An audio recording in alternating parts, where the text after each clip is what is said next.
শদিয়াৰ আদৰ্শবান কংগ্ৰেছী যুৱ নেতা ঋষি চুতীয়াৰ উদ্যোগত জৰাজীৰ্ণ পথ নিৰ্মাণ।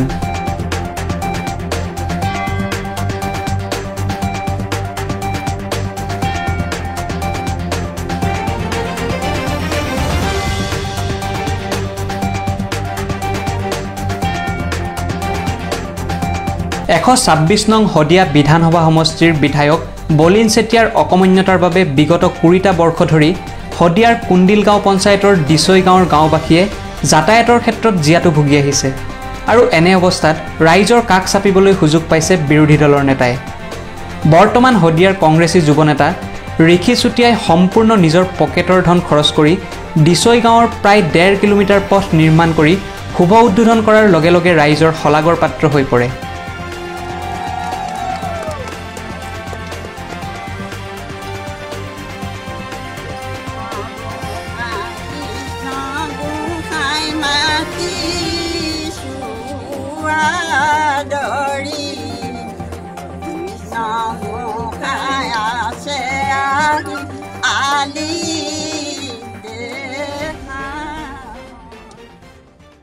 তো যোৱা আজি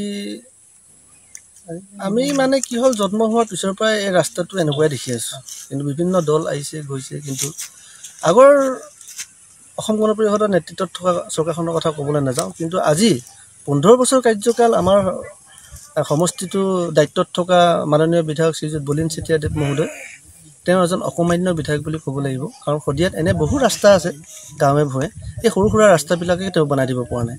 গতিকে আগত নিৰ্বাচন একৈছত, এই নিৰ্বাচনৰ আগতে তেওঁক আমি হুংকাৰ দিব বিচাৰিছোঁ যে আপুনি আৰু এই শদিয়াত এতিয়া আগন্তুক ২১ চনত আপুনি বিধায়ক হিচাপে নিৰ্বাচিত হ'ম বুলি আপুনি আশা নকৰিব। কাৰণ এই ৰাস্তাটো আজি সামান্য এটা ১.৫ কিলোমিটাৰ ৰাস্তা, এনেকুৱা ৰাস্তাৰ কাৰণে আজি বলিন চেতিয়াক ভৰি দিবলগীয়া হৈছে ৰাইজে। ইয়াৰ আগতেও আমাৰ সন্মানীয় যুৱ কংগ্ৰেছৰ যুৱ নেতা শ্ৰীযুত ঋষি চুতীয়াদেৱে আজি খুব ২০ দিনৰ আগতে এটা গৌৰচেলাত কুণ্ডিল পঞ্চায়তৰ গৌৰচেলাৰ ৩ কিলোমিটাৰ ৰাস্তা এটা তেওঁ মেৰামতি কৰি দিছে।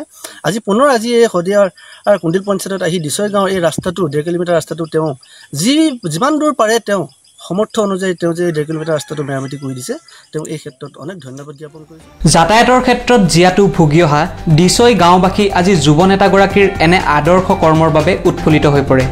ইয়াৰ পূৰ্বেও যুৱ নেতা ঋষি চুতীয়াই কুণ্ডিল পঞ্চায়তৰ গোখলা গাঁৱৰ ঘুমটি বিললৈকে প্ৰায় ৩ কিলোমিটাৰ জৰাজীৰ্ণ পথ নিৰ্মাণ কৰি যাতায়াত সুচল কৰি দিছিল।